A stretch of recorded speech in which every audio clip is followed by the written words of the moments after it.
ஜூலை 27, 28 பிரதமர் மோடி அவர்கள் தமிழ்நாடு வருகை தர இருக்கிறார். எடப்பாடி பழனிசாமி நிச்சயமா சந்திப்பார்னு ஒரு தகவல் போயிட்டு இருக்கு. நீங்களும் இப்போ பதிவு பண்ணியிருக்கீங்க.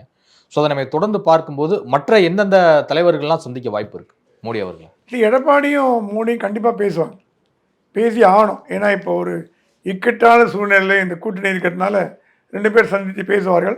ஒரு பக்கம் ஓபிஎஸும் சுற்றுப்பயணம் போறாரு. ஸோ அதுவும் ரொம்ப முக்கியத்துவம் வாய்ந்ததாக இருக்கு. ஆமாம், ஓபிஎஸ் சுற்றுப்பயணம் போகிறார். பட் முக்கியத்துவம் யாருக்கு கொடுக்கப்படும்னா எடப்பாடிக்கு தான் கொடுக்கப்படும். ஏன்னா கூட்டணியில் வந்தாச்சு. ஓபிஎஸ் கூட்டணியில் வரல. ஓபிஎஸ் ஒரு கட்சியோட தலைவர், கட்சியோட சொல்ல மாட்டேன், ஒரு அமைப்பின் தலைவர்.